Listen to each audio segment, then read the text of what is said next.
What's up, friends? Welcome back to my channel. If you're new here, my name is Pam, and today we are looking at my seed wish list. We're gonna go through what I am hoping I can buy this season, and I'm gonna tell you why I picked those varieties and whether it's something I've grown before or if it's a new to me variety. And I thought that would be fun. We can just fantasize and fill a cart together.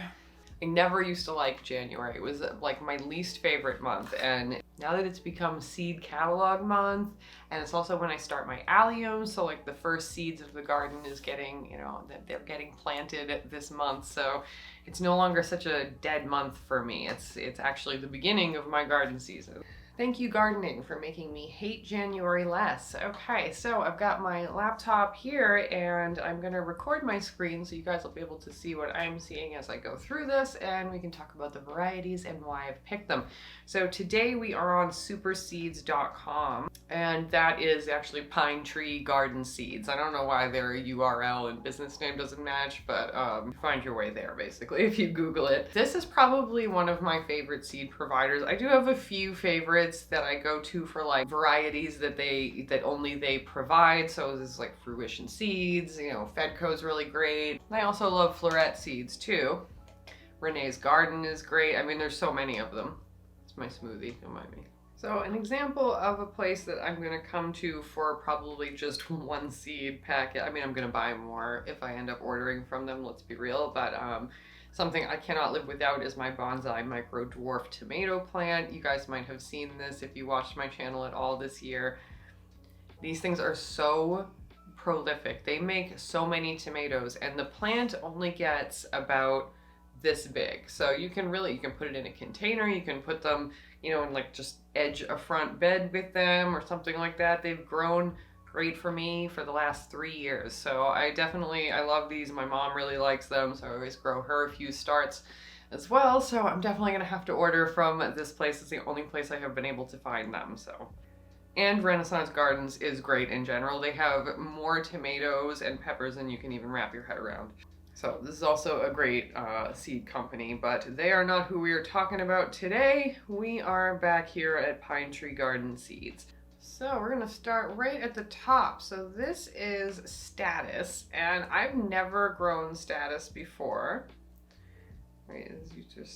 So some of these pictures are blurry on my screen, so I'm gonna guess that they look blurry to you too, but I've never grown these before. I believe that these are great for making dried flower arrangements, and this year I actually really want to try to grow a good amount of stuff to be able to hang a bunch of bouquets at the end of the season and have some really pretty dried flower arrangements that maybe I can give away at Christmas time or make things with or whatever. I've also been getting into pressing flowers. I've been doing that for the last 2 years, so that's kind of what's going through my head when I'm picking flowers.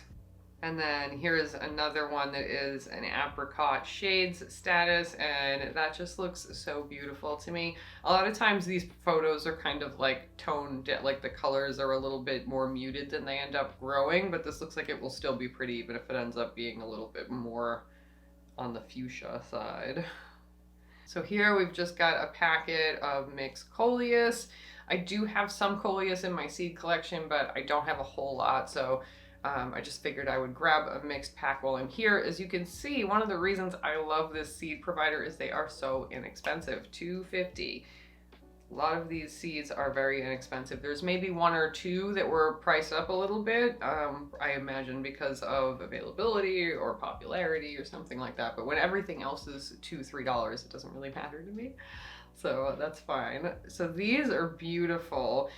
So every year I try to get a different cosmos. I have a good amount in my seed collection, but these I have never seen before. They're beautiful. So those are the double click cranberries cosmos. And then you can entirely blame this one directly on Ivy Winters. So Ivy was on RuPaul's Drag Race and now has this amazing envious garden every year. So if you want to follow them over on Instagram, I think it's just at Ivy Winters, and check out the reels, because then you can get like a little peek into how fantastic Ivy's garden was last year. But Ivy was making brooms out of broom corn, and I was like, I want to do that. So I really want to try to make my own broom. It looked really cool, it looked kind of fun, and it looked totally possible. So I'm getting some broom corn seed, and again, $1.95. You cannot go wrong. I'm finally sort of getting the hang of growing corn plants, so I think that I can handle it. We will see. So once again, on the dried flower arrangement tip, here is some bunny tail grass. And some of you probably have this like growing all up in your yard, and you're like, well, that's silly. Why would you just even grow that? But I'm gonna actually put this in some pots. And again, I'm gonna keep it for the dried flower arrangements at the end of the year. We're gonna be making wreaths, we're gonna be making dried flower crowns. It's gonna be fabulous, I can't wait. So this has no photos, but this is a yellow strawberry, and this is another kind of ever-bearing strawberry. So this is different from your runner spreading, larger hybrid strawberries. These are smaller and they're very, very sweet. And supposedly the yellows are actually sweeter than the reds. So I have reds and I have whites outside, and I don't have yellows. So you know that I have to add some yellow in. I'm actually making a border on the bed around my greenhouse out of perennial strawberries. Well, they're all perennial, but you know what I mean. Alpine strawberries and stuff like that. So it'll be cool to have a variety of colors going around. So I'd like to start some more of those plants. So we're gonna pick up some strawberry seeds. So here's one I'm pretty excited about. This is called the Flavor Burst Pepper, and this is an F1 hybrid. So this supposedly has a sweet taste with a burst of citrus, and these are kind of the peppers that I like to make salsas out of, and I also like to add them into hot sauces to sort of knock down some of the spiciness, just to make them a little bit more flavor forward. Don't get me wrong, I love to like melt my face off too, but I usually tend to make our hot sauces kind of in the medium zone. So I'm excited to add these into some of the recipes that I already make because they sound like they would be very complimentary. And the color, of course, is beautiful. It's like a green gold. So I think that will make some really pretty salsa as well. Another F1 hybrid here. This is the Dragon Toe Pepper. How cool is this? I want it. I need it. I have to have it. You guys know how I am about peppers. If you're new here, it's an obsession. It's a problem. I make too many and then I give myself heartburn. So these have a really cool wrinkly shape, and I think that's really pretty. But what attracted me to these were that they have a little bit of kick, but less than a jalapeno. So this gives me the impression that I can use these in some food and give it to my son, and he'll be able to tolerate it because he does like a mild spice. He's sort of working his way toward spicier foods. So I think that this will be really good for chilies and things like that I like to generally spice, but sometimes I have to leave it out because I don't want him to be miserable trying to eat things. So I think this will be a really great addition to my pepper rotation, which I grow like 10 different varieties every year, and I'm not sorry. I made some amazing hot sauce this year, finally. I've grown my own pepper flakes for years. Just 10 out of 10. So here's one of the pricier ones in my dream cart here. This is the Carmen pepper, and this is an F1 hybrid. And I wanted this because, first of all, it's an award winner. I hear a lot about it. Chefs seem to really like it.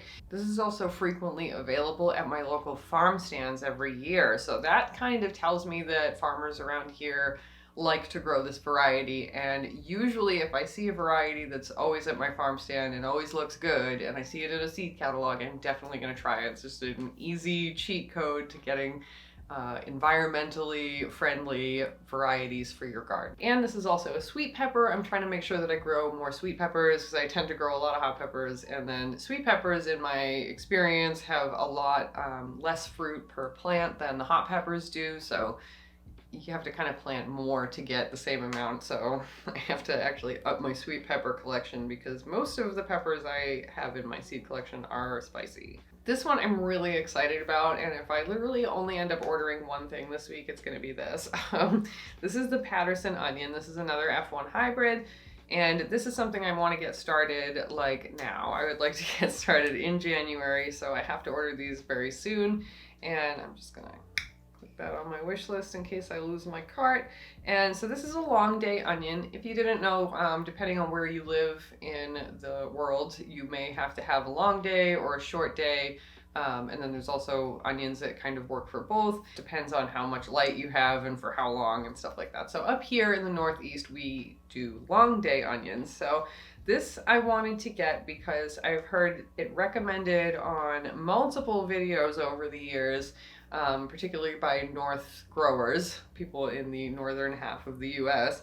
And this is also supposed to be the longest storing onion. Like, well, this one says it's the longest storing onion that they offer, but it also has a lot of buzz out there about how long it keeps. The description on here obviously says that one of our employees was still cooking with them in early May. So that is pretty cool. So I definitely want to grow a lot of onions this year. I grew what I felt like was a lot last year, and I actually have used up all of them. I think at this point there's still a few little ones in the basket out there, but honestly, a couple of them are sprouting. So I think I could definitely do a little better, and I also want to put some in the freezer this year. So I'm going to grow more onions. They're very easy to wedge in between rows of other crops, and you can look up which crops they actually complement being planted next to. Onions are great, and you want to get them in soon, especially if you're in my area. And I think I have a video that you can watch, and we'll plant some onions together, so I'll put it there if I do.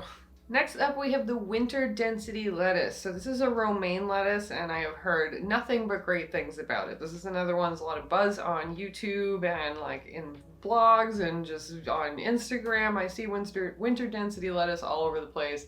It's another one that's always available at the farm stand, so I feel very confident that this lettuce will do good in my climate and that it'll be kind of like a tough, easy to plant out early kind of lettuce. Good thing about romaine lettuce is it also keeps really well. Some of the softer leaved lettuces don't last as long, so this all around just seems like it'll be a really good addition to my seed collection, and I surprisingly do not have that variety yet for it being such a popular and common one. Next up, this is actually a repurchase. This was the first ground cherry I ever grew in my garden, probably 4 or 5 years ago now. I started these, and they are just my favorite one. They taste like more like pineapple than the Aunt Molly's ground cherry or the other varieties that I've tried, and they're just so delicious. They're just so good, and I just can't wait to have them back in my life. Every year I get so very excited when the ground cherries start to pop up, and they do reseed themselves pretty well too, so this year I should have a few varieties coming back up on their own. And they're pretty easy to pull out if you don't want them somewhere, but usually I leave them because they just sort of spread and they kind of work as a living mulch too, which is great. So if you've never had them before, you actually eat them when they fall off the plant, so the husk will start to dry and then they'll fall to the ground, so I call them ground cherries.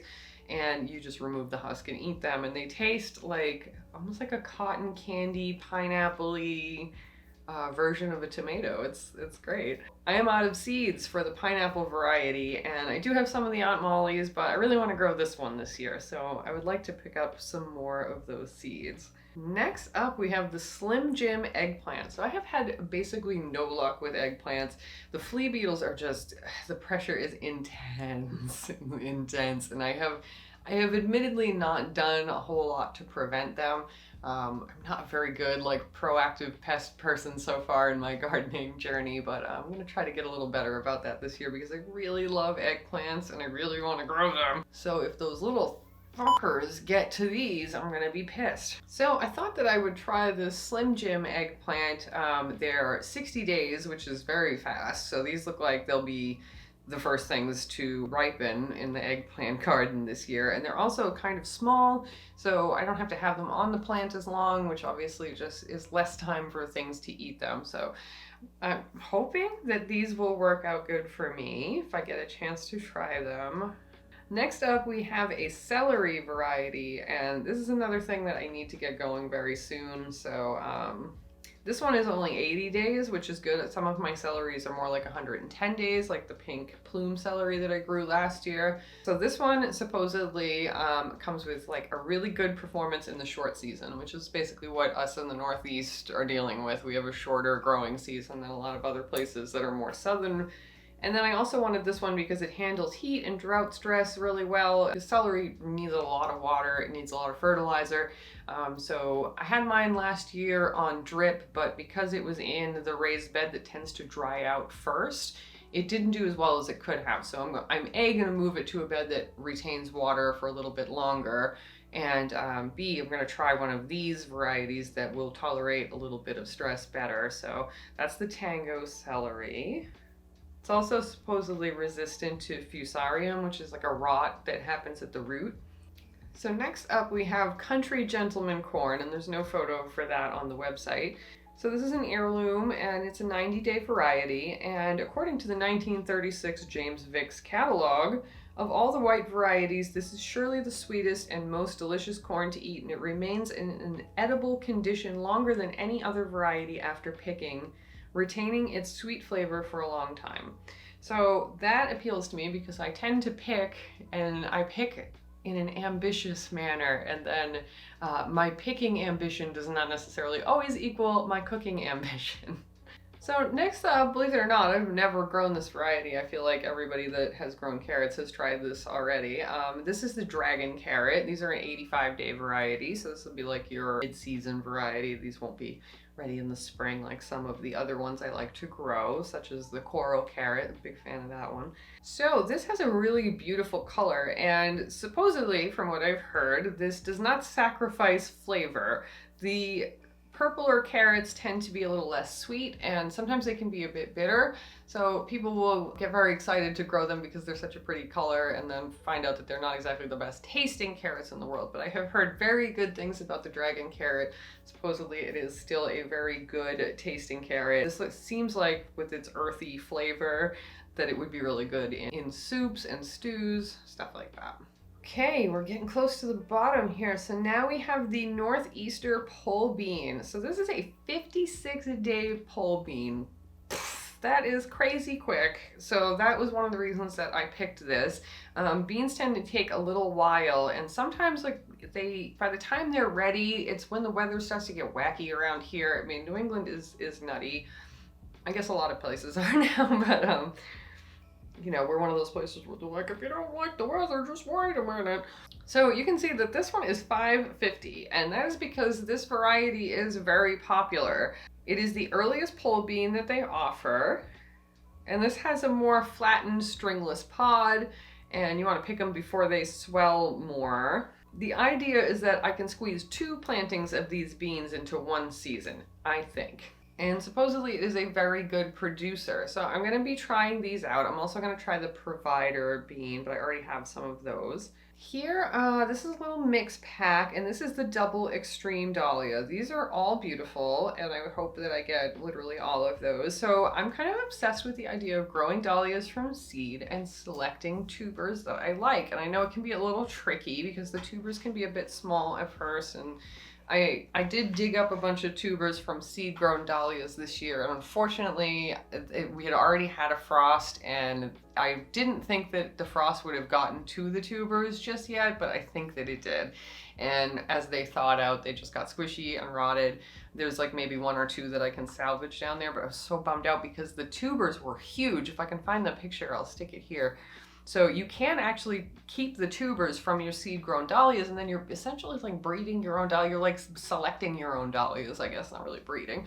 But I think I love that idea, because buying dahlia tubers is very expensive, and for something that I have to dig up at the end of the year, which, you know, with whatever's going on in life, it really depends on whether I'm actually going to do that. So I like the idea of having something that, you know what, if I don't end up digging it up, it's like it was a seed.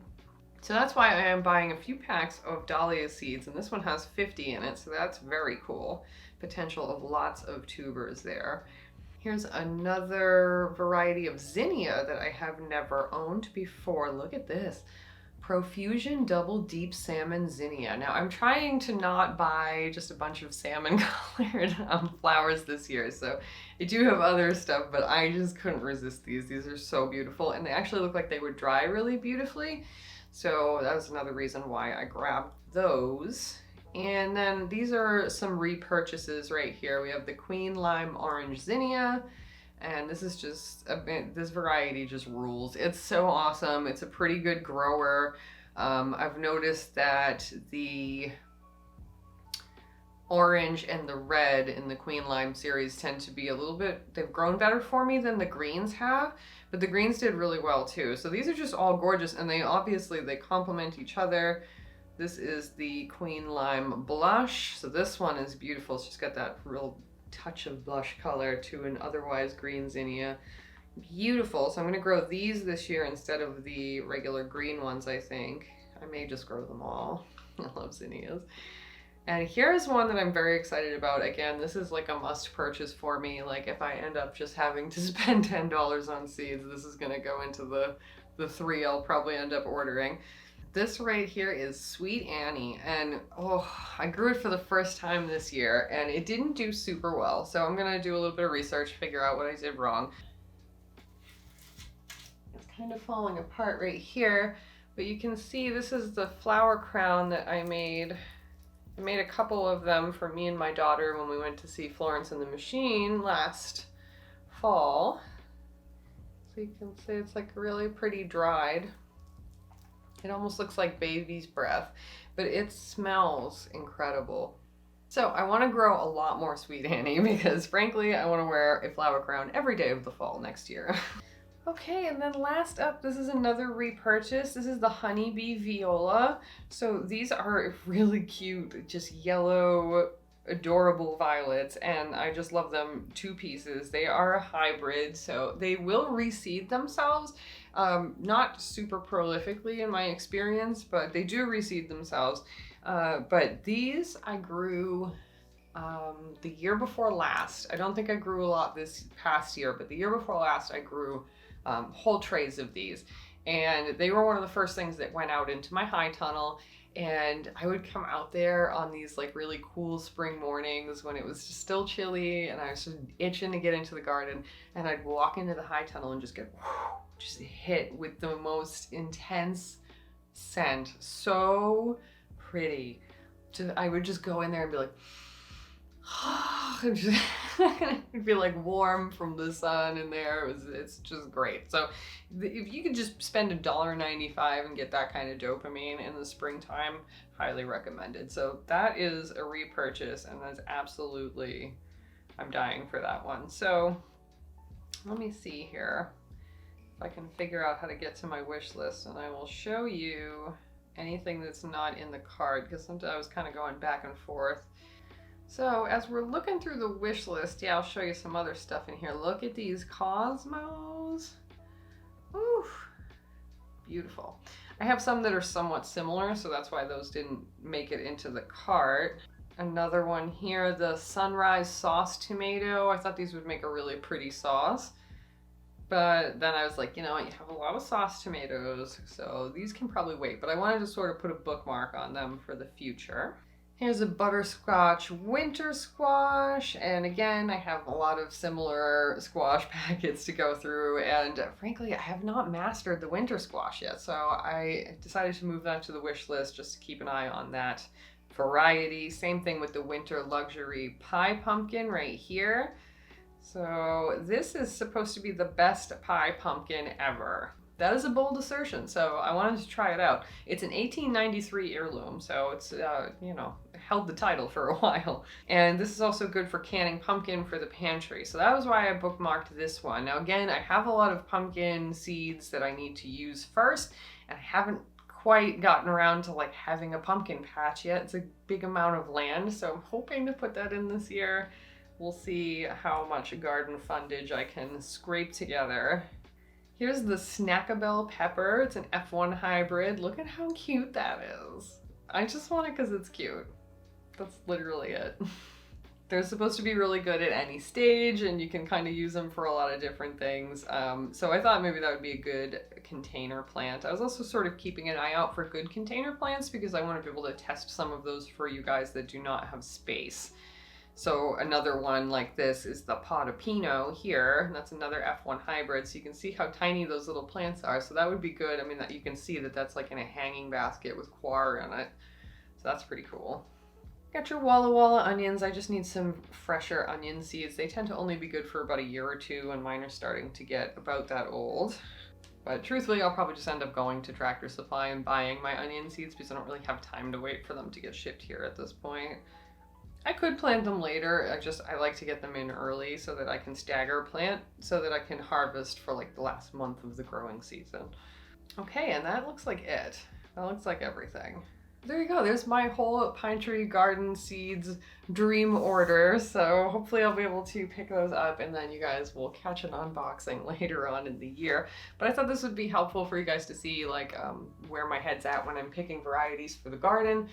And yeah, just give you some varieties to maybe think about for yours. So if you enjoyed the video, you want to give it a thumbs up. That will help me out with the almighty algorithm of oppression. And yeah, if you want to subscribe, we're pretty close to 20K and I would absolutely love to have you. And I'll see you guys very soon in the next one. We are power filming today. Lots of videos coming.